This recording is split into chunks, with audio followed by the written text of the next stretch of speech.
Hej med jer, så er klokken 16:30. Jeg prøver lige at se, om jeg kan få folk til at unmute og lukke skærmen herfra, og håber, at det virker. Og alle kan høre os? Jeg er blevet inviteret til. Det hænger bare lige høre, hvis man også kan høre, når jeg er på køkkenet, hvis jeg lige laver op. Vi skal lige have styr på de her tekniske udfordringer, før vi går i gang. Så jeg prøver lige at få alle muted på en eller anden måde. Det er så lidt svært. Men hvis ikke, må jeg rigtig gerne huske selv at gøre det. Så der. Jeg tænker, det er tid til at gå i gang. Ja, skal vi ikke det? Ja. Tak for at møde op her på nettet sammen med os. Vi skal snakke om pension sammen med Peter. Det er Peter, der kommer til at tage over her lige om lidt. Jeg kommer til at fortælle lidt om, hvad det er for en bank til at starte med, og så overlader jeg ordet til Peter. Ja.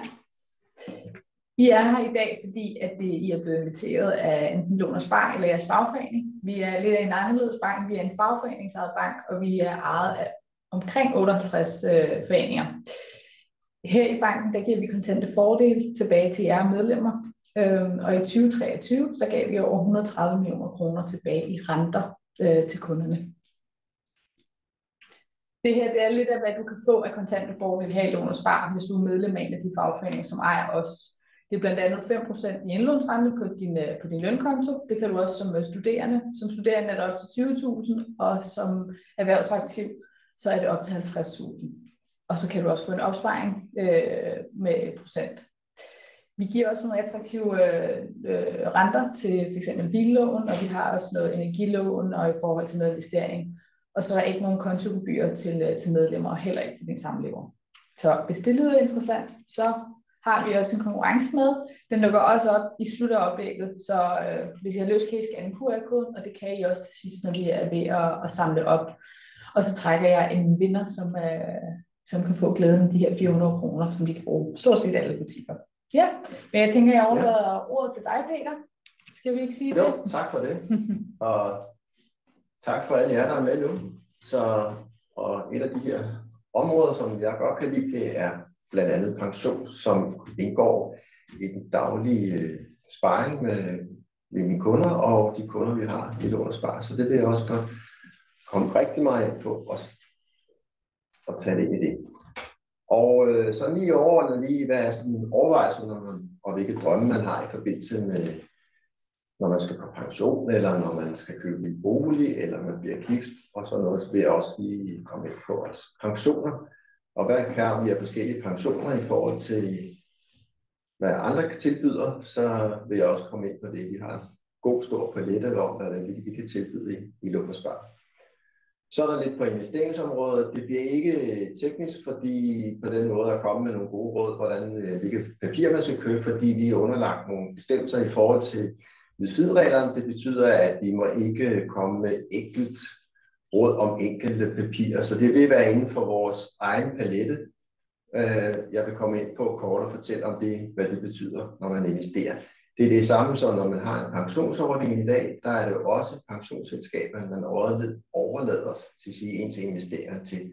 Og det er det samme produkt, vi også kan tilbyde her i Lån og Spar. Og så vil jeg selvfølgelig også lige komme ind og slå slag for aktiesparekontoen, som også kan være et godt alternativ til pensionsopsparing.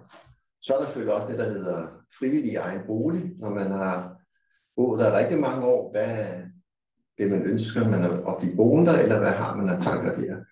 Og så er I meget velkommen til at også stille spørgsmål undervejs, fordi det giver bare en rigtig god dialog, og alle kan være med. Så endelig kom med alle spørgsmål. Der er ingen dumme spørgsmål, der er kun dumme svar, der kan komme ind. Så endelig kom og spørg, hvis der er noget, der ligger jeg på sinde.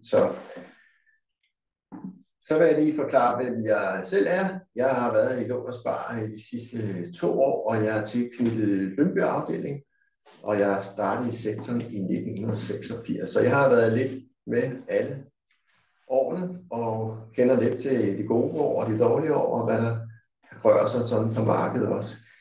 Så er det også sådan, at vi er fremadrettet i lånsbaren, når vi har møder med vores kunder eller nye potentielle kunder, at vi kommer ind på, hvis det for eksempel er med boligkøb, jamen så går vi også ind og kigger, hvordan ser ens pensionsforhold ud, hvordan er man dækket i forhold til, hvis der skulle ske noget, hvis den ene skulle dø, eller den anden mister evnen til at arbejde. Jamen det kigger vi også ind i, og så kigger vi også ind, at der ligger nogle investeringer i forbindelse, så vi kommer hele vejen rundt, og når vi så har holdt det her møde, jamen så laver vi et referat over, hvad der er aftalt, og hvad vi har talt om, så man egentlig har det som dokumentation på, så man ikke behøver at skrive en hel masse ned, men har det her referat til efter. Og det har vi fundet ud af, at der er rigtig mange, der er glade for. Så når vi kigger ind i forskellige områder, så vil vi komme ind på alle. Så hvis vi kommer ned næste gang til lån og spar, så vil det være de her områder, vi vil tale ind i. Så det hænger sammen på en eller anden måde. Og når næste punkt vil jeg lige springe til side igen lidt om, hvad består ens formue af i dag. Sæt fokus på det, fordi formue, det kan være mange ting. Det kan være det, man har sin friværdi, det kan være værdipapirer, det kan være det, man sparer op på sine pensionsmidler. Så det indgår alt sammen i en, det hænger næsten altid sammen, de her forskellige formue-ting, man har. Så er det vigtigt, når man også kigger ind i sin fremtid, at lægge nogle strategier og lave lidt, sige, hvornår har jeg planer om at gøre noget. Man har jo sådan en livsforløb over, ja, på et tidspunkt, så bliver man måske færdig med sin uddannelse, så skal man ud og etablere sig, så skal man ud og købe noget bolig. Jamen, så kommer der en periode, hvor man har større likviditetsmæssig overskud. Jamen, så er det igen der, hvor man tænker ind i, for nu sparer noget op til pension. Man skal lige pludselig for barsel måske, så vil der være en periode, hvor man ikke får sparet så meget op til pension, fordi så går man jo fra en periode. Og det bliver mere udbredt også, at vi tager længere barselsvikariater, det gælder både for MK, at man gør det, og så vil det jo være en periode, hvor der ikke bliver sparet så meget op til pension.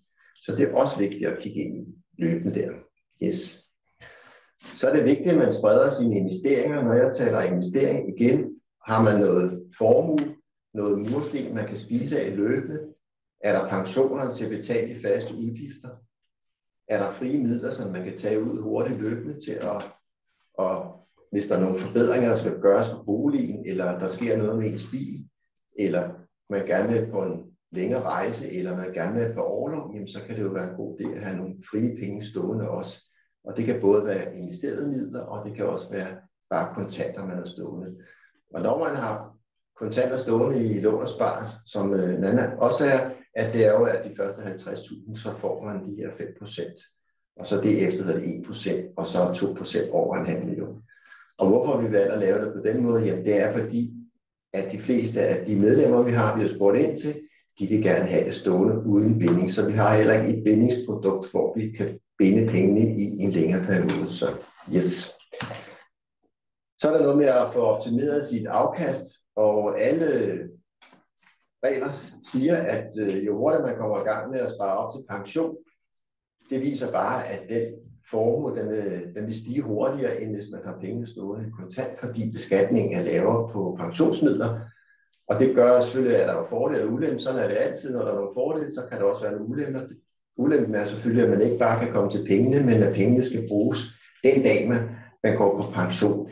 Så der er man jo ligesom låst til det og sige, jamen kom i gang med at spare sammen. Det er ligesom, hvis man skal ud og have en lønforhøjelse, og man ikke spørger, jamen jeg har planer om at få en lønforhøjelse på små 5.000, hvis man så får det 1.000 eller 2.000, jamen så er det jo også værd at sige, jamen så tager jeg imod det, eller man siger, nu sparer jeg lidt mindre på pensionsdelen af det ind til start.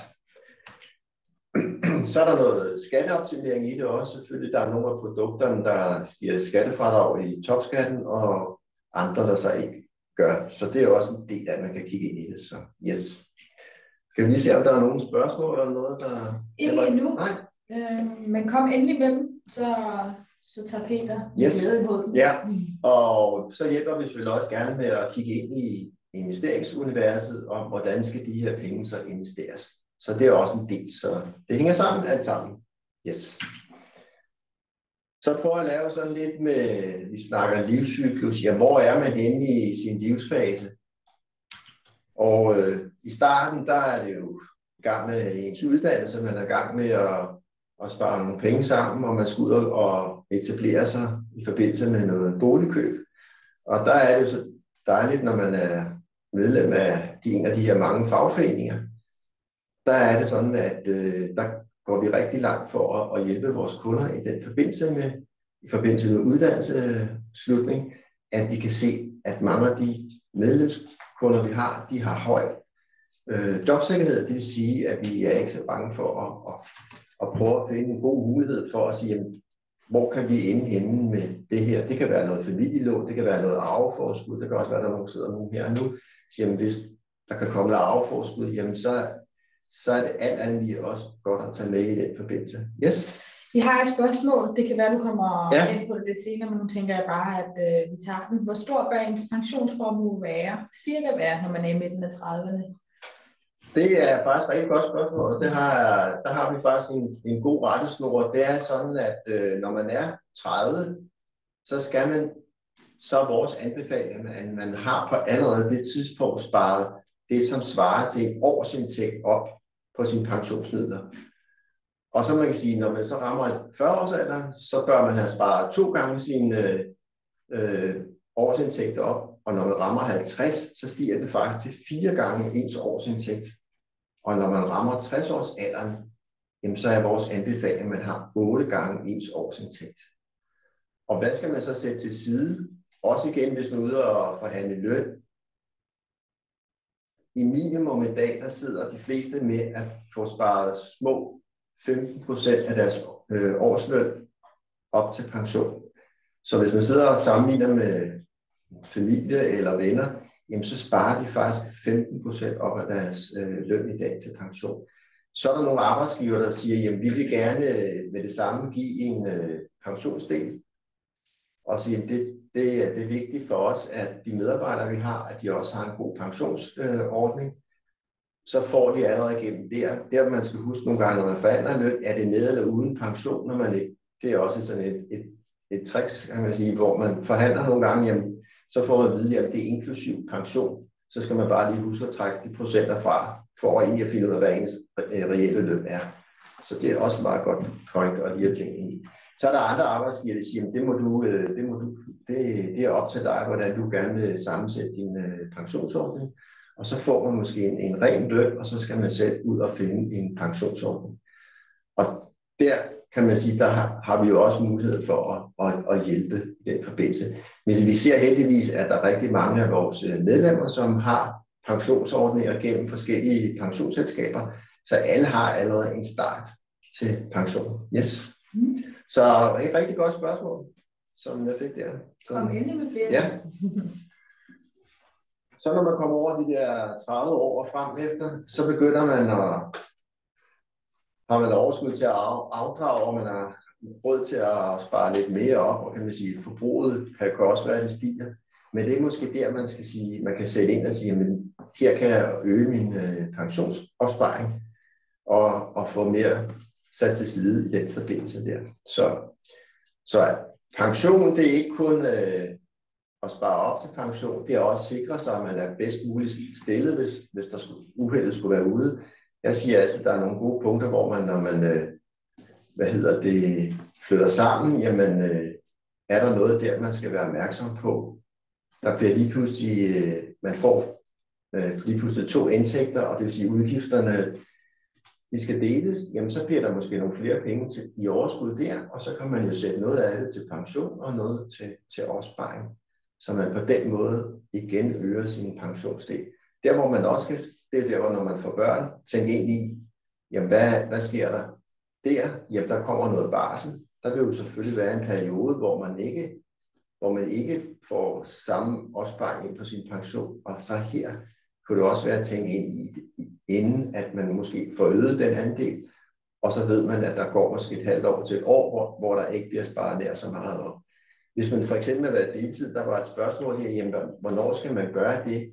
Jamen der hvor man har overskud i sin likviditetsmæssigt, jamen så kan det være en god idé allerede at øge sin pensionsdel, fordi så mangler man lidt i forhold til, hvis man tager de her forskellige år, 30 år, 40 år, 50 og 60 år, jamen så kan det en god idé. Det er også det der, når man så kommer længere hen i perioden, jamen hvad er det, man så vil? Hvornår har man planer om at gå på pension? De fleste siger, jamen jeg må måske gerne på pension, før man rammer folkepensionsalderen, og sige, jamen det kunne egentlig være rart nok, måske stadig være på arbejdsmarkedet, men måske bare gå ned i tid. Og så derfor kan det være en god idé at supplere med en egen privat opsparing, eller pensionsopsparing ved siden af, fordi så er der nogle penge, som man kan tage op af og bruge af. Yes. Der er en, der gerne vil høre, om det giver mening at starte småt ud med opsparing allerede, mens man studerer, eller lige efter man er blevet færdig. Ja. Jamen, jo hurtigere man kommer i gang, jo bedre er det. Man kan sige, at hvis man er studerende, så kunne man starte med at oprette en aldersopsparing, og hvor man kan sætte de her små 9.100 ind om året. Jamen, så er man ligesom i gang. Det er ligesom det, jeg sagde med lønstigningen. Jamen, jo før man kommer i gang, jamen, så bliver man også god til at spare op på den lange bane. Jamen, så øger man sig egentlig sin pensionsdel. Vi kan sige, vi er lidt heldige i finanssektoren, fordi vi starter op med pension, og det er der jo mange, der ikke får gjort, fordi de så er studerende på den måde der. Så den måde er de heldigt stillet. Jo før man kan komme i gang, jo bedre man kan undvære noget om måneden, jamen så bliver det alligevel til noget den dag, man går på pension. Så det vil jeg klart anbefale at komme i gang med det. Så yes. Hvad med en privat pensionsopsparing? I hvilken alder vil det være passende, eller hvornår vil det give mening? Eller er det bare om at komme i gang, når man kan? Det er om at komme i gang, når man kan. Ja. Og det, som vi også er rigtig gode til, det er jo, at der er nogle forskellige tidspunkter, hvornår man kan få de her pensioner udbetalt. Og der kom faktisk en ny regel i år, der betyder, at der er nogle af dem, de kan allerede starte udbetalingen som 60 år. Nogle kan vælge som 63, og nogle kan starte først, når man er 65. Det er sådan i dag, hvis man opretter en pension, jamen så er det 3 år før en folkepensionsalder. Så kunne det være, at der er nogen, som er oppe i årene, eller hvor forældrene har oprettet en pensionsordning, at den skal man passe på med bare at lukke ned, fordi det kunne være, at der var en 60-års værdi på årstal på den. Det betyder faktisk, at kan man allerede starte, når man er 60 år, med at starte udbetalt på den. Så selvom man har nogle små ordninger, og det er sådan noget, vi også kan hjælpe ind i. Jeg så en før, der havde sad med sin pensionsinfo. Der tager vi meget gange udgangspunkt i pensionsinfo, for den fortæller rigtig meget om, hvornår de her forskellige pensioner kan komme til udbetaling. Så det er også noget, vi bruger rigtig meget tid på at kigge ind i og sige, at du har nogle ordninger, som betyder, at du kan faktisk starte lidt tidligere end som så. Yes. Så vil jeg springe frem til næste planche. Ja, og hvad er igen lidt sådan tilbage til starten af, hvad består ens formue af? Ja, det består jo af noget frivilligt i sin bolig, det er frie penge og pensionsmidler, og det kan være, at man har noget udenlandsk ejendom, eller man sparer også via ATP, der sparer man også løbende op, og den vej igennem. Så yes. Så vil jeg komme lidt ind på forskellige pensionsordninger. Og så vil jeg starte med det, der hedder en aldersopsparing, som har skiftet navn. Tidligere hed det en kapitalpension. Så fandt man ud af, at det var lidt for gunstigt. Så lavede man op på reglerne på den måde, at de ikke blev fradragsberettigede. Og så kunne man vælge at betale en afgift, og så kunne man ændre det til en aldersopsparing. Men i dag hedder det en aldersopsparing. Og der er nogle forskellige regler, hvornår man kan sætte ind. Og i øjeblikket, at hvis man er i den unge del af alderen, så kan man sætte 9.100 ind om året på sådan en ordning. Det gode ved den er, at der skal ikke betale skat, men der er selvfølgelig ikke fradrag i forbindelse med indbetalingerne, men der skal ikke betale skat. Så det er en sum, man får ud. Det kan jo godt være, at man har brug for at have en større beløb den dag, man går på pension, og siger, at jeg har brug for at rejse jorden rundt, jamen så tager man de penge ud for eksempel, eller man skal renovere noget i sin bolig. Den gode ved den her, den kan sige, den er lidt mere fremadrettet, siger, den skal gå mod pensionsdelen af det. Men det er en sum, man så får udbetalt i den forbindelse. Yes. Ja. Der er lige kommet nogle spørgsmål. Ja. Der er en, der spørger, hvor meget skal man sætte ind på sin private opsparing, før det reelt giver noget? Er det altså, for eksempel 500 kroner om måneden? Giver det noget brugbart udbytte? Ja, man kan sige, til at starte med, hvis det man kan undvære at sætte ind på pension, jamen fordi så er man ligesom i gang, og så viser det også bare, at man på et tidspunkt, så vil man øge den del af pensionen, fordi så er man ligesom inde i en fast rytme, jamen så får man sparet de her penge sammen. Så alt, hvad man kan undvære og starte op på, er en rigtig god del, og jo længere tid man har, jo mere får man sparet op til den tid. Så det synes jeg er rigtig vigtigt, at man kan starte så hurtigt som muligt, som man kan. Yes. Hvad skal man være opmærksom på, hvis man kan få udbetalt pension og efterløn samtidig? Noget modregning? Ja, man kan sige, at alle dem, der er med løbende udbetaling, de vil blive modregnet i efterlønnen. Så det skal man lige selvfølgelig være opmærksom på i den forbindelse. De løbende udbetalinger. Sådan en som en opsparingsdel, hvor sådan en som aldersopsparing vil ikke blive modregnet, og heller ikke i folkepensionen. Og det fandt man jo ud af, og det er derfor, den er blevet stækket lidt på beløbsstørrelsen, kan man sige. Og så står der også 58.900. Så fandt man ud af på et tidspunkt, at det var måske meget godt, at man fik folk til at spare noget mere op, fordi man kunne se, at dem, som var tættere på pensionsalderen, ikke havde nået at få helt spare så meget sammen. Så lukkede man op for, at 7 år før en folkepensionsalder, så kan man sætte 58.900 på den her konto. Så jeg vil sige, det kan være en god idé at egentlig være med på de fleste af ordningerne, fordi at der sker desværre noget undervejs, som kan påvirke den fremtidige pensionsopsparingsdel af det. Så vi får at vide, at vi skal arbejde længere, men kan vores kroppe det, eller kan vi holde ud og arbejde så lang tid? Ja, det er så et godt spørgsmål. Så derfor prøver jeg også på mine møder at sige til kunderne, jamen, hvad er det, du gerne vil? Hvordan skal din lønseddel være den dag, du går på pension? Kunne du tænke dig at egentlig selv kunne bestemme, hvornår du går på pension? Eller er du tvunget til at arbejde så længe som muligt? Så det er også en god dialog at have i den forbindelse. Yes. Så vil jeg gå til og lige fortælle lidt om fordelen. Jeg fortalte lidt i starten af, at jo hurtigere man kommer i gang med pension, jo hurtigere vokser den også, fordi den beskatning, der er på pensionsmidler, er ikke så hård, som når det er på frie midler. Det betyder, at hver gang man tjener 100 kroner, så skal staten have de 15,3 kroner, som kommer ned i statskassen.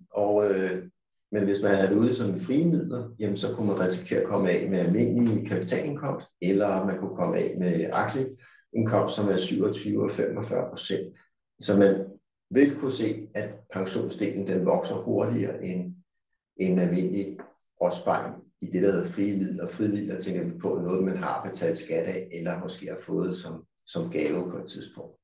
Det gode er så, at der er ikke, modregning i folkepensionen. Så det er lige til egens lomme, og det er jo rart at vide et eller andet sted. Det, som selvfølgelig også er vigtigt, om man tror på, om folkepensionen er til den på det tidspunkt, man går på pension.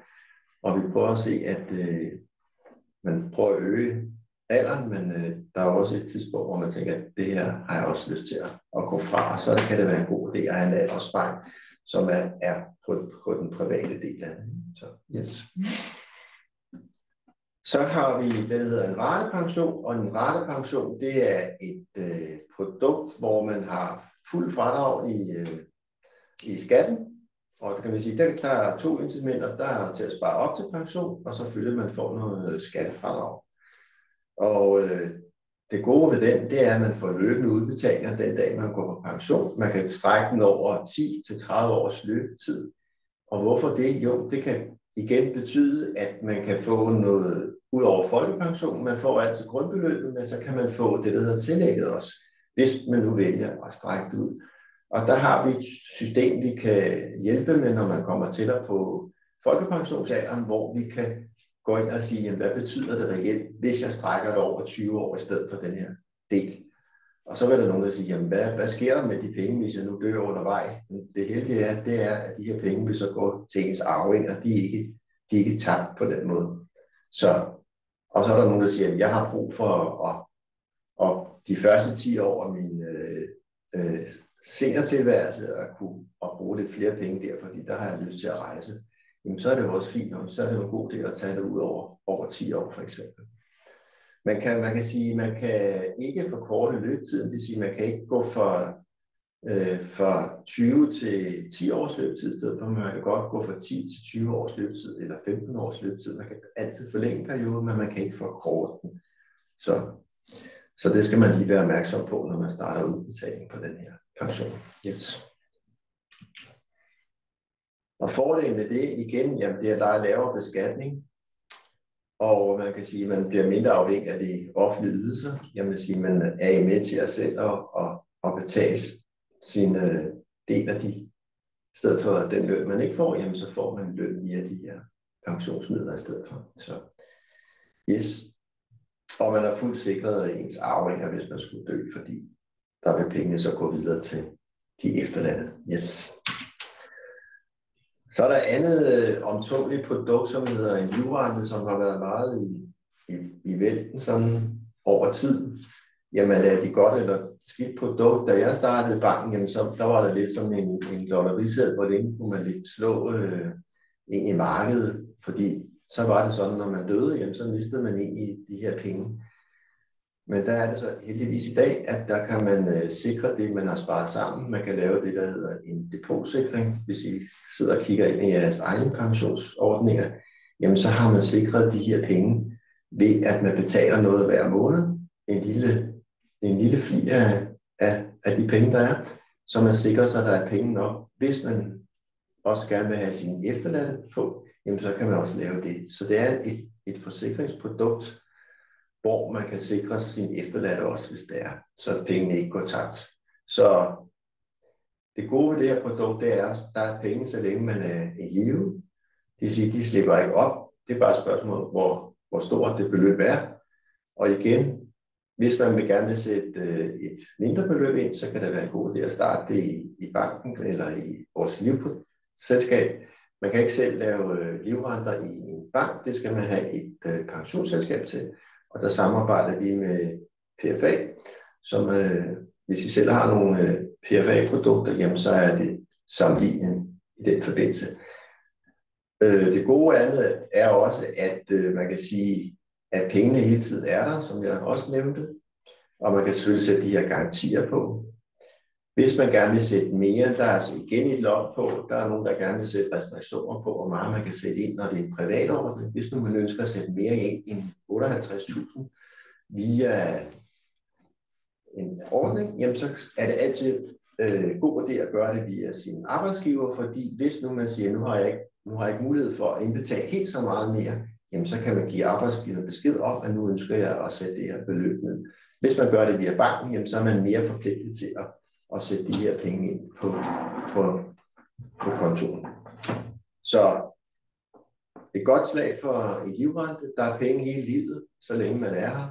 Og igen, god idé at sige, jamen jeg har måske noget, jeg gerne vil have som en sum. Der er noget, jeg gerne vil have over en kortere periode, måske 10 års løbetid, og så er der noget, jeg gerne vil have, så længe jeg er i live. Så en kombination af alle produkter kan også være en god idé at tænke i. Og fordelen igen, jamen det er jo, at der er lavere beskatning på produktet, der er fuld fradragsret for indbetalingerne, og som der står i bunden, der er penge nok, fordi man lever, lige så længe man lever. Så yes. Så jeg ved ikke, om der kommer nogle spørgsmål, eller noget, der er nogen, der har lyst til at spørge om noget. Så... Ikke endnu. Nej. Yes. Så vil jeg gå lidt over til investering, og så har jeg også fået nogle spørgsmål i forbindelse med også, når man, hvis nu man starter job, og ikke har en større lønindtægt, og egentlig skal have sit første rigtige fuldtidsjob, jamen så er det også en god idé at, i forbindelse med et forhandlingsspørgsmål at tænke ind i at få en ordentlig pensionsordning forhandlet på plads, fordi så er man i gang, og så er der noget ud over lønnen, jamen så er der også noget pension i den forbindelse. Så det er også godt at tænke ind i forbindelse med det. Hvis man nu har indkomst uden for Danmark i forbindelse med, hvis man sejler, jamen så er det jo igen de her forskellige produkter. Noget af det, dem jeg har set, som er vores kunder, jamen så er noget af det skattefrit, og resten skal de så betale skat af. Så igen, så vil det være ratepensionen eller livrenteprodukter, man vil tage det ind i den forbindelse. Så at man har indkomst, hvor man ikke kan betale skat, fordi man er udstationeret, jamen så er der stadig en indtægt, hvor noget af det bliver betalt herhjemme til skat. Så det er også en fordel, ja, hvis man nu er gået på fuldtidsjob, eller har været på deltid tidligere på grund af måske, at man har valgt at gøre det og gå på fuld tid, jamen så er det også igen en god idé at tænke i, hvor meget kan jeg undvære mere, fordi man nu selvfølgelig har manglet nogle år måske, hvor man ikke har fået sparet helt så meget sammen, jamen så måske få øget sin pensionsindbetaling af den forbindelse med os. Fordi den dag man så vælger at måske sige, at nu har jeg egentlig lyst til at arbejde lidt mindre, jamen så kan man jo tage hul på den private del af pensionsordningen, fordi dem man har via sit arbejde, kan man ikke starte udbetaling på, før man rammer pensionstidspunktet, hvor man siger, nu fratræder jeg stillingen, og nu ønsker jeg ikke at arbejde mere, jamen så kan de starte udbetaling. Der er ofte en klausul på, at det kan først ske der. Så god idé at supplere sine eksisterende ordninger, og det er det også, vi taler ind i lån og spar. Jamen, vi ser nogle muligheder for at sætte noget til side selv via en privat ordning. Så altid en god kombination af en privat og ens arbejdsgiverordning. Så yes. Så vil jeg komme lidt ind på vores investeringsprodukt, som vi også bruger til pensionsmidler. Jamen, hvad er det for et produkt? Jamen, det er et produkt, som minder meget af det, som man har over i pensionsselskabet. Det er jo, at man overlader investeringen til vores formuerådgiver, som sidder og investerer de her midler. De lægger en strategi for en. De sørger for at hele tiden sørge for, at der er investeret fuldt ud. De sørger for, at man har en rigtig investeringsprofil ud for nogle spørgsmål, man bliver stillet i forbindelse med, hvis man holder et møde med en af vores rådgiver. Jamen, hvordan skal man så være placeret i forhold til ens risikoprofil og i forhold til ens tidshorisont? Jamen, produktet er rigtig godt, fordi man sikrer sig hele tiden, at de penge, der kommer ind i maskineriet, de også bliver investeret. Ofte så glemmer man måske at få de penge, man har stående i depot eller på kontoen, og få gjort noget med dem løbende og få ændret på dem. Det gode er også, at man laver noget rebalancering, det vil sige, at man sørger hele tiden for, hvis man nu har en profil, der hedder 40-60, at man hele tiden lægger for eksempel 40% i obligationer og 60% i aktier, at den hele tiden sørger for, at man ligger sådan placeret. Og det gode ved det er, at man kan også følge med inde i det i netbanken, og man kan sige, det sikrer sig, at man hele tiden får noget afkast af det, man investerer. Man kan sige, at vi er markedskonforme som alle andre pengeinstitutter, og så kan man sige, jamen, man betaler selvfølgelig noget for at være med, men det er jo fordi, man så overlader til nogle andre og hjælpe med at få de her penge investeret. Det gode ved det, hvis man har det som frie penge, jamen, så kan man putte dem ind, og så siger man, jeg har brug for nogle af pengene undervejs, selvom man har valgt måske en risikoprofil eller horisont, der hedder 12 år, jamen, så kan man godt få penge ud før tiden, hvis man har brug for det. Så beder man bare banken om at sige, nu har jeg brug for noget af det, så får man det udbetalt, og det kan man få ud fra dag til dag. Så det er jo også en god måde at sikre sin fremtidige formue, at den vokser. Yes. Og her vil jeg prøve lige at fortælle lidt om rebalancering. Det er jo, at man investerer i aktier og obligationer, og som siger, hvorfor er der ikke andre? Jamen, det er der ikke mulighed for i samme moment, som man er over i et pensionsselskab, der har man også mulighed for at have det, der hedder alternativer. Det vil sige, man har også mulighed for at investere i ejendomme og råvarer og sådan noget. Det har vi ikke på nuværende tidspunkt. Så vi har det aktier og obligationer, vi investerer i bredt. Og det gode ved det her, det er, at man spreder sig ud på mange forskellige brancher. Vi ser også ind i forhold til, lever vi op til de her forskellige FN-regler, det vil sige de her forskellige 17, vi har tilsluttet os. Er der ordentlige arbejdsforhold? Det relaterer vi også over til vores fagforeninger, og det har også været et ønske for medlemsskaren, at man gerne vil have, at vi sørger for også at kigge ind i det. Er der ordentlige arbejdsforhold? Er der ordentlige forhold i forhold til menneskerettigheder, forhold til hvordan man bygger en virksomhed op? Har de ordentlig god strategi i forhold til det? Det kigger man også ind i. Så det er også vigtigt. Det er også en del af at være med i vores formuebalance, at det er selvfølgelig også en formue, man betaler i forbindelse med det. Yes. Så kan man sige, hvad der sker nogle gange. Jamen, nogle gange så vokser aktiendelen hurtigere end obligationsdelen. Jamen, så får man lige pludselig en skævvridning i sin pensionsdel. Jamen, det betyder jo så, at vi bliver nødt til at rette op på det her. Det vil sige, så må vi ud af det, der hedder gå ud og få rebalanceret. Det vil sige, at vi får lige store procenter igen, efter hvordan ens risikoprofil er. Og det er det, vi kalder rebalanceret, som vi gør 2 gange om året i den her formuebalance.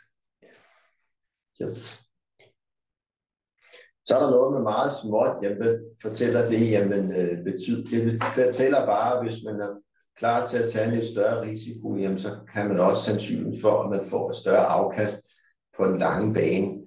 Ja, men det, som man selvfølgelig skal være klar over, når man investerer, det er også, at man kan tage en risiko, at der vil være nogle perioder, hvis man kigger ned, hvis man kan læse ned i grafen her, jamen, så er der nogle år, det går bedre end andre. Og som kan man se, der hvor corona var i 2022, jamen, så havde vi alle sammen negativ afkast, men det vendte jo så igen tilbage. Så man skal huske at tænke ind, når man investerer. Er man klar til at tage en risiko, at det går op og ned? Og det oplever man måske ikke helt på samme måde, hvis det er over et pensionsselskab, fordi der vil man gerne sikre sig, at der er positiv afkast hele tiden. Men der sker selvfølgelig også det, at der bliver lagt penge til side, så man sikrer sig, at der er fornuftig afkast på den lange bane også. Så kan man sige, her får man ligesom udsvingende både plusserne og minuserne i forhold til, når man investerer både på pensionsdelen og i frie midler. Yes. Så er der også et spændende emne, der er kommet for nogle del år siden. Jamen det er det her aktiesparekonto. Jamen hvad er det for en størrelse? Jamen det er sådan en blanding lidt mellem frie midler og pension. Forstået på den måde, at man vil egentlig gerne have aktiekulturen til at blomstre noget mere.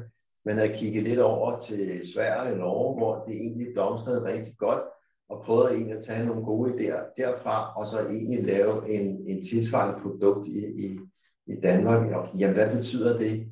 Jamen det betyder, at når man har et afkast på en aktiesparekonto, jamen så betaler man 17% i skat. Og man kan sige, at vi sørger altid for at indberette til skat med køb og salg af værdipapirerne. Det slipper man for nu. Tidligere, da jeg startede i banken, der havde man selv pligt til at indberette alt til skattevæsenet. Men det slipper man for nu. Så er der et mærkeligt nok en maks på, hvor meget man vil sætte ind på en aktiesparekonto. Jamen det har nok været, fordi at man vil gerne sikre sig, at man ikke egentlig gik ud og spillede alle sine penge væk. Så satte man et loft på. Og det er i øjeblikket 135.900. Det er ligesom på pensionsmidler. Jamen der må man også kun investere i en enkelt aktie, som svarer til 20% af den værdi, der er i foreningen. Så kan man sige, det kunne egentlig være ligegyldigt, om man skulle det ene eller andet. Så. Men der har man så valgt at sætte et loft på en aktiesparekonto. Forskellen er, at man kan sige, hvis man havde pengene ude i frie midler, jamen det er, at man skal betale løbende afkast. Ja. Mm. Ja. Der er en, der spørger, om de har hørt noget blandet omkring afkast og risikojusteret afkast. Og så bliver der spurgt, at den mest risikable investeringspakke også den mest indbringende, selv efter man har justeret for risici, eller har han eller hun misforstået konceptet? Man kan sige, de produkter, vi har, kan man sige, det er ikke, der sørger man for os at sprede risikoen ud, kan man sige. Man sikrer sig, at man spreder sig på mange forskellige værdipapirer. Man kan sige, det ligger jo i investeringsforeninger, som er inden for mange forskellige brancher end bare en enkelt branche. Det er jo nogle gange det, der sker, at man køber et enkelt papir, og så holder man det, fordi det kan man forholde sig til. Det gør jeg også selv nogle gange. Jamen, det er nemmere at forholde sig til et papir, hvor man kan sige en investeringsforening, eller det produkt, vi har, formuebalancen, de investerer bredt i mange forskellige aktier. Så man kan sige, jo højere risiko man tager, jo større er også sandsynlighed for, at det kan svinge over tid. Og man kan sige, at risikoen ligger der, hvor man skal bruge pengene inden for en periode. Men hvis man har en lang horisont, så vil man tjene penge på en lang bane. Men det er klart, hvis man skal bruge nogle af pengene inden for perioden, så kan man risikere, at afkastet er mindre, end da man starter ud med, eller formuen er faldet, kan man sige. Så man kan sige, vi har ikke de kæmpe store risici, fordi vi vælger at investere rigtig bredt, både i verden og danske aktier. Og danske aktier udgør faktisk en mindre del end verdensaktier, fordi USA er stadig verdens største økonomi. Hvordan vi vender fra det, så er det jo der, tingene ligger. Så hvor den danske, det kan godt være, at de har set gode afkast, men man kan sige, at afkasten har ikke været så god i år, som det har været tidligere. Så den måde er også en måde at sprede sin risiko på, både på landet. Så det er måske ikke så meget med risici at gøre, med mere med længde af tid, du investerer din... Ja. Okay. Yes. Yes. Jo, noget man også skal være opmærksom på i forbindelse med en aktiesparekonto, det er, at den måde, man beregner skatten på, det hedder lagerskatprincippet. Jamen, det betyder, at man løbende betaler skat hver eneste år af de afkast, man får. Og det kan virke sådan lidt underligt, at man skal betale noget, som man egentlig ikke har realiseret endnu, egentlig har fået ind på en konto. Så betaler man en skat. Det betyder, at man gør værdien op per 1. januar, og så per 31.12. Er det blevet mere eller mindre værd? Hvis det er blevet mere værd, så betaler man 17%. Og hvis det skulle så falde året efter, selvom man ikke har realiseret papiret, så betaler man ikke nogen skat, men så kan man gemme det underskud til året efter. Og hvorfor har man valgt at gøre det? Jamen det minder meget om det, eller det er ligesom det, man har på pensionsmidler, hvor man også opgør det som et lagerskatprincippet. Jamen det er for at sige, at skatten skal være lidt mindre, men man skal så betale skatten løbende. Så kan man sige, jamen, at det en god eller dårlig måde? Ja, det er sådan lidt, hvordan man har det med det. Der er også papirer, hvor man skal betale efter lagerskatprincippet. Men det er jo, kan man sige, hvis man kigger det sådan for staten, jamen, så kan man sige, så får man jo egentlig løbende indbetaling ind før man realiserer papirer. Hvis man havde det som frie midler, jamen, så betaler man først skatten den dag, man realiserer papir. Det vil sige, at man sælger ud af værdipapiret. Så der er en lille forskel, man lige skal være i mente. Er den ene bedre end den anden? Nej, man kan lave en kombination af det. Og en aktiekonto kan alene kun investeres i aktier, kan man sige. Der kan ikke være obligationer sådan en. Og i den forbindelse, der er ikke, det er op til en selv, hvilke papirer man køber ind på en aktiesparekonto. Der er ikke nogen rådgivning i den forbindelse, fordi det kan man desværre ikke rådgive op i forbindelse med aktiesparekonto. Det er op til en selv at investere de her penge. Yes. Så kan man sige, når man kommer op i år, og man lige pludselig har en stor formue, jamen, så kan man jo vælge at indfryse sine ejendomsskatter. Det er meget op i tiden i øjeblikket nu, hvor vi har fået ny forskudsopgørelse. Hvis man ejer en ejendom i dag, så kan det være en god idé at lige gå ind og se, om staten indfryser de her ejendomsskatter. Det kan der være god grund til at gøre. Kan man sige, så har man flere penge mellem hænderne. Men det koster selvfølgelig også noget. De har også fundet ud af, at de gerne vil have en rente for de her penge. Hvis man nu er, som jeg synes, jeg vil gerne betale, så jeg har valgt at klikke det fra. Det vil sige, så betaler jeg også de indfrosne ejendomsskatter i min løbende skat. Så det kan være en god idé lige at gå ind og kigge på, hvordan ens forskudsopgørelse ser ud i dag. Yes. Før du dykker helt ned i frivillige, så tænker vi at tage det her spørgsmål. Ja. Der er vist en, der har fået at vide af sin pensionsrådgiver, at det ikke gav så meget mening for dem at betale ind til en aldersopsparing.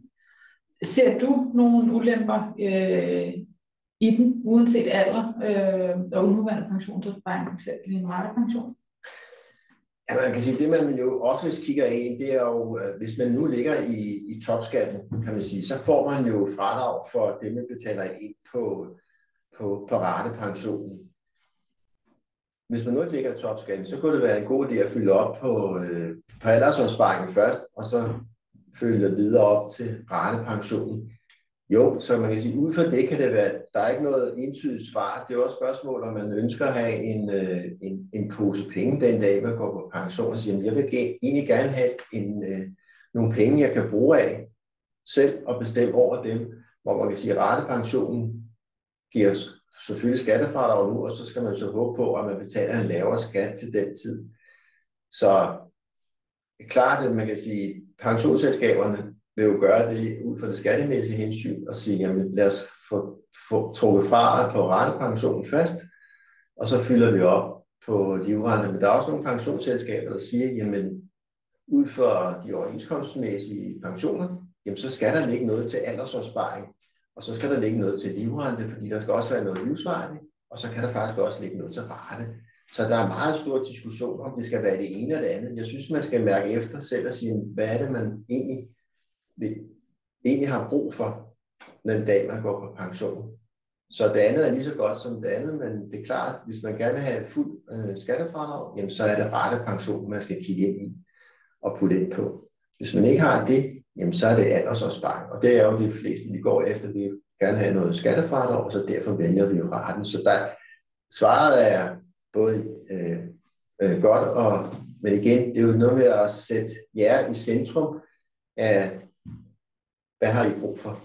Det er egentlig det vigtigste, tænker jeg egentlig også. Så yes, så godt spørgsmål også, tænker jeg. Tak. Yes.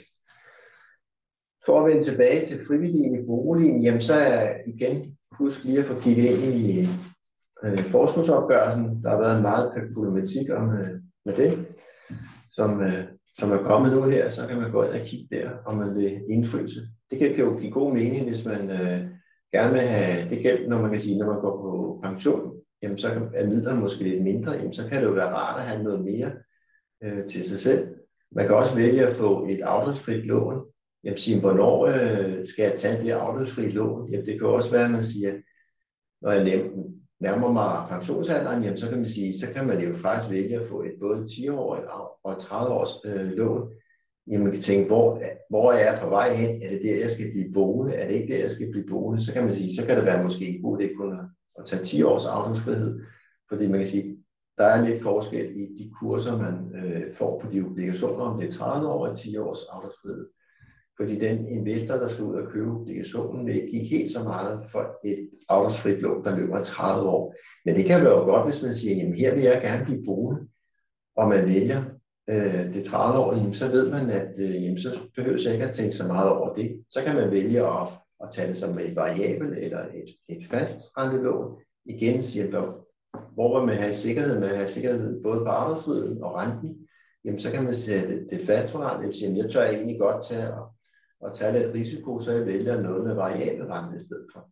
Igen, der er ikke noget, der er rigtig forkert. Alt afhængig af, hvor risikobetonet man er i livet, jamen så er det jo det, der man skal vælge. Så kan man sige, så har vi også et andet godt produkt, det er en frivillig konto, et gammeldags kassekredit, hvor man tager pant i boligen, hvor der er nogen, der siger, men det kunne egentlig være meget rart, for jeg er rigtig god til at spare penge sammen, jamen så kan jeg spare op på den konto. Man kan også godt spare ned på sit realkreditlån, men det er lidt nemmere og hurtigere at sætte ind på en frivillig konto, fordi det kan man bare gøre dagen efter, det behøver man ikke at spørge nogen. Når man har fået stillet den til rådighed, jamen så kan man sætte penge ind på den her konto. Og så sparer man renten. Den er lidt højere, fordi man har den her mulighed igen. Sådan er det altid. Der er fordele og ulemper. Når der er en fordel, så er der også en ulempe. Og så kan man så feje det op mod ens økonomi, og man siger, at jeg kan faktisk godt lide at kunne selv bestemme, hvornår jeg skal bruge nogle penge, eller skal jeg bruge nogle penge til en ny bil, eller det kan være til renovering på boligen. Yes. Der er et spørgsmål faktisk. Ja. Der er en, der spørger med det. Jeg har lige åbnet en aldersopsparing i år. Ja. Er det bedst, man indbetaler de 9.100 kroner lige efter nytårsskiftet? Ja. Er det det? Det synes jeg måske kan være en meget god idé, fordi så kan man sige, så er der et år til at få forrentet de her penge. Mm. Så det bliver da. Det vil da klart anbefale. Ja, det synes jeg er en rigtig god idé at gøre det. Hvis man kan undvære dem, så vokser de hurtigere ved at stå på pensionsordningen, end at stå på sin frie konto. Jeg vil sige, nu er vi så heldig stillet, når man er kunde i lån og spar, at de første 50.000, der får man 5%. Så man kan sige, at man skulle gerne kunne slå de 5%, kan man sige, et eller andet sted, før det bliver en dårlig forretning. Men igen, så skal du betale skat af de 5%, og det er jo kapitalindkomst, og det er jo højere end at sætte det på en pensionsordning. Så rigtig godt tænkt, det vil jeg sige. Yes. Og der flere, eller springer vi videre til næste? Jeg tænker, vi springer videre til næste. Ja. Så er der også rigtig meget op i tiden med, om man skal lægge sin lån om man skal gå den ene vej op i rente. Og man kan sige, nu kigger vi ind i fastforrentet lån. Man kan sige, det har ikke den samme relevans for variabelt forrentet lån, fordi der kan man ikke få en helt den samme gevinst.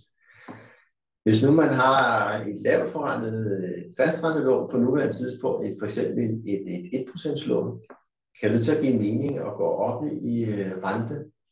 Det kan det faktisk godt, fordi det kunne være, at man skulle sælge inden for kortere tid og sige, så tager jeg allerede gevinsten hjem nu, fordi jeg tror, at renten den falder igen. Det, man skal lige have forventet, det er, at renten skal ned igen, før det ikke er en god forretning. Og det kan vi også hjælpe med at lave beregninger på, fordi vi kan gå ind og kigge i, hvornår giver det status quo, hvornår er den her fordel spist op. Fordi det, der sker, det er, når man har et 1% lån, det kan man indfri til omkring lige under kurs 80.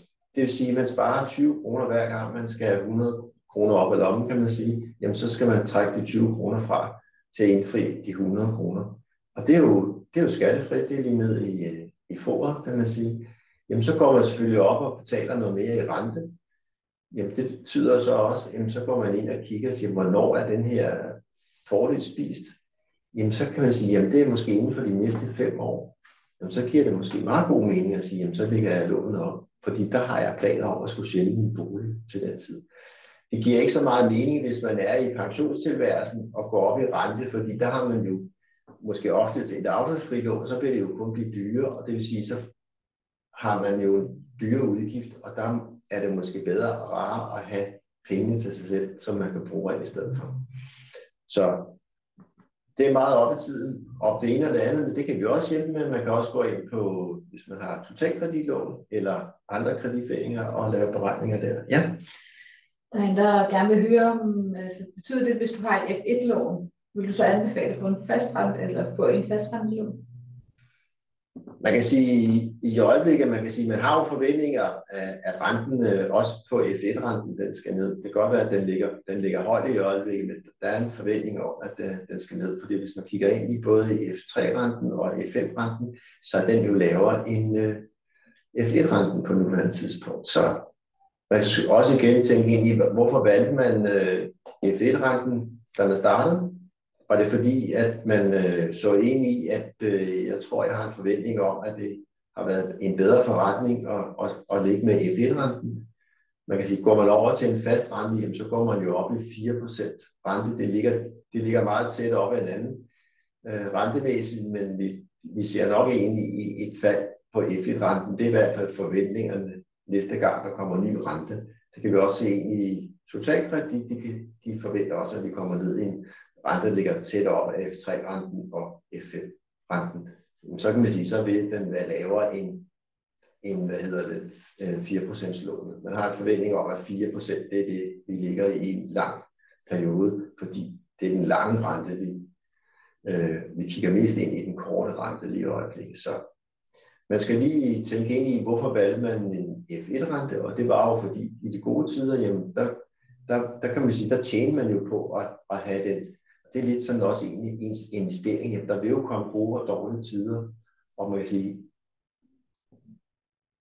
hvorfor sprang man frem for det andet? Man kan sige, jeg tror, jeg vil nok bare beholde F1-renten og sige, jamen, så håber vi, at den også falder ned sammen med hinanden, og det er jo egentlig det, der er hele misæren. Men kan man sige, det er lidt mere usikker, hvor vi ender henne. Så kan man sige, hvis der sker noget eksplosivt, jamen, så kan det godt være, at renten ikke ændrer sig, men det er planen, at renten skal ned. Så, der kommer lidt opfølgende spørgsmål. Kan du så ikke så du vil ikke anbefale at gå fra F3 til F5 nu? Jo, det kunne man sagtens. Det kunne man også sagtens gøre. Men det er jo også igen på, hvad man forventer om, at renten ikke fortsætter ned, eller man bliver nervøs over, hvad der sker med Trump for eksempel, at det kan påvirke renten i den negative rente, jamen så vil det jo være god idé at gå over i en F3 og en F5, og igen ud fra, hvad er planer med sin bolig? Har man lige købt den, eller har man eller har man planer om at måske sælge inden for kortere tid, jamen så kan det jo være en meget god idé at lægge sig fast. Eller har man i økonomien råd til, hvis der sker en ændring, så det er jo også vigtigt at tænke det ind i på den måde der. Så der er ikke noget, der er rigtigt og forkert. Igen, jo større buffer man har i økonomien, jo mere risikovillig kan man jo i princippet også være. Det er egentlig sådan den omvendte investeringscase, kan man sige, at det er så bare på sin husleje, men så ligger investeret, kan man sige. Yes. Jo, så der er ikke noget ikke at kunne lægge i F3'er, men det skal man tage en god snak med sine rådgiver op, og egentlig sige, hvor er jeg på vej hen? Hvad er min strategi? Hvad er mit mål? Hvad er mine drømme? Hvad er det, jeg gerne vil? Og måske, fordi man kan risikere at låse på noget, som måske må man så slå i hvis man gerne vil ud og købe ny anden bolig på et tidspunkt, så er det jo godt at lægge en F1-rente, fordi så svinger den ikke helt så meget kurs, som en F3 og en F5 gør. Så man skal tænke lidt i, hvad strategien er for ens økonomi. Yes.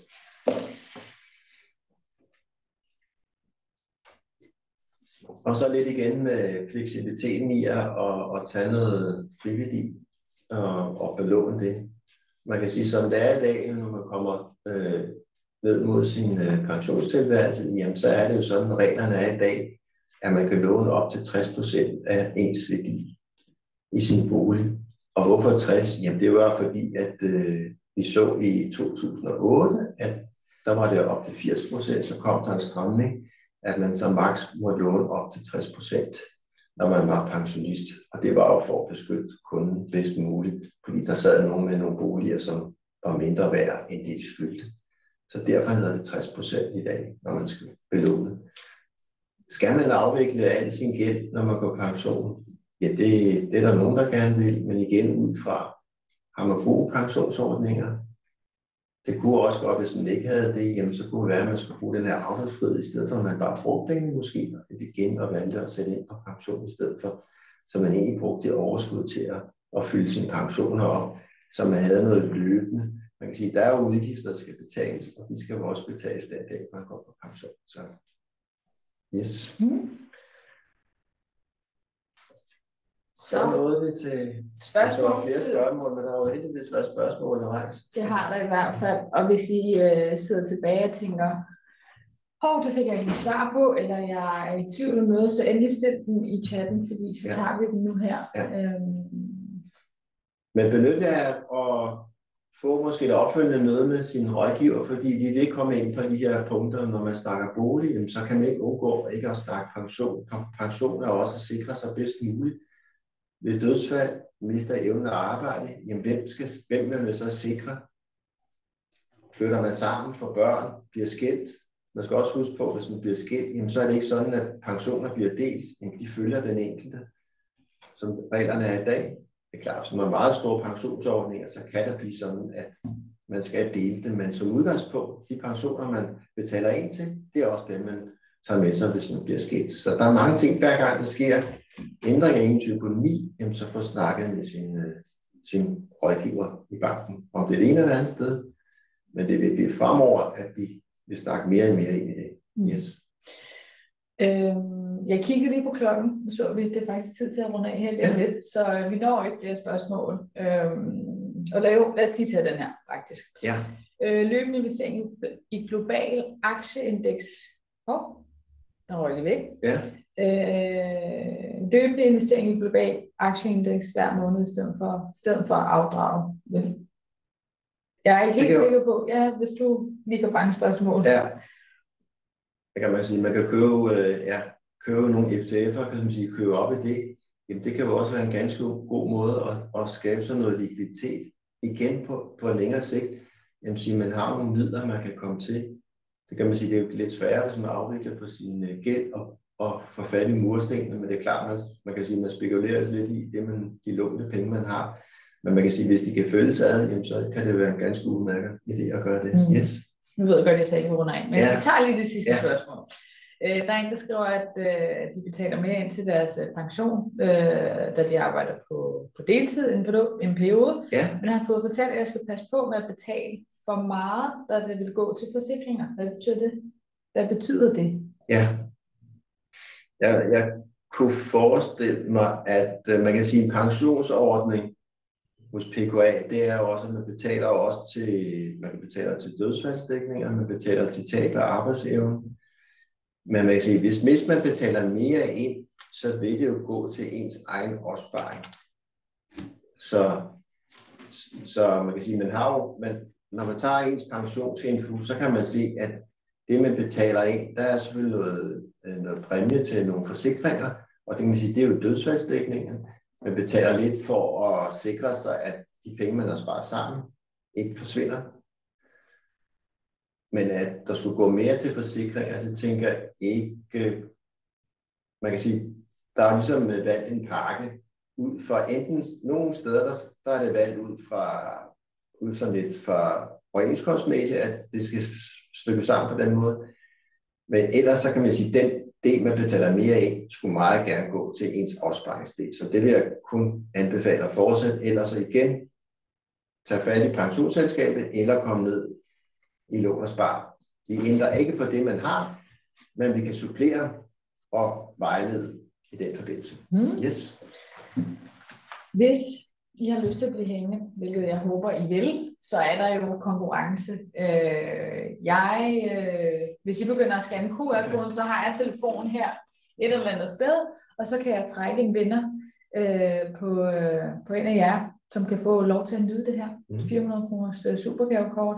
Så jeg giver jer lige et par sekunder, minutter til at gøre det her, og så tænker jeg, at vi trækker lod. Ja, det var god, ja. Altså, jeg kunne godt bruge et supergavekort, men jeg tænker, at det skal gå til en af jer. Det må gå efter den, der er med i dag, synes jeg. Tusind tak alle sammen, for at I har været med. Tusind tak for dig, ja. Så jeg vil fat i jeres rådgiver, lad være med at vente med spørgsmål. Det skulle så meget være en appetitvækker til at komme videre i dag, fordi det er et svært område, som kan give rigtig mange spørgsmål. Og jo før man kommer i gang med det, jo bedre er det. Det kan jeg kun anbefale. Hvis I tænker, at I har flere spørgsmål til lån og spar, så når I scanner QR-koden, er der mulighed for at tage ja til at blive ringet op af en rådgiver, så endelig gør det. Hvis I også har spørgsmål til 5%-kontoen og de fordele, I kan få, så er der også mulighed for at tage ja. Der er ikke noget bindende. Det er ikke fordi, at når vi ringer dig op, efter du har takket ja, så siger vi, at du skal skifte bank med det samme. Det er bare en mulighed for at høre, hvad det kan gøre for dig. Så hvis det er noget, I går og tænker lidt over, så vil jeg helt klart anbefale at gøre det. Yes. Jeg tænker, jeg venter lige. Der må være nogen, der har meldt sig, men den her telefon er godt nok langsom i dag. Det kan jo ske. Så der kommer mange ind måske, det der.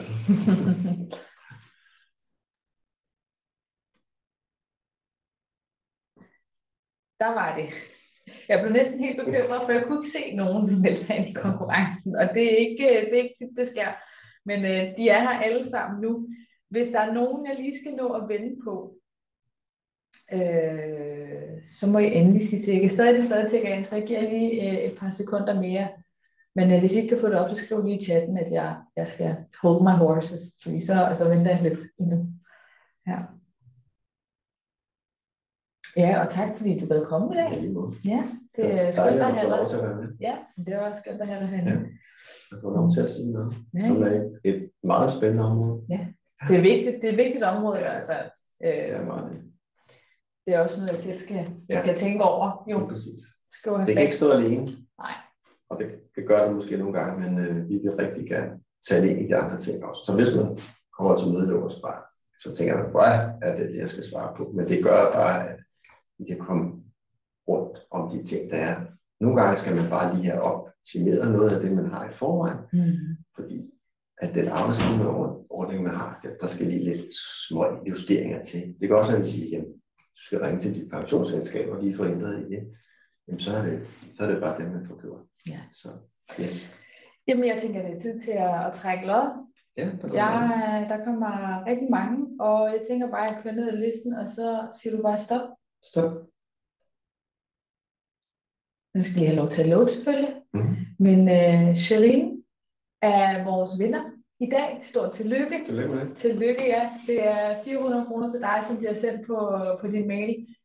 Gavekortet kommer fra Go Gifts, så det er ikke noget, Lån og Spar sender afsted, eller selvfølgelig sender vi det til dig, men du skal lede efter overskriften som Go Gift.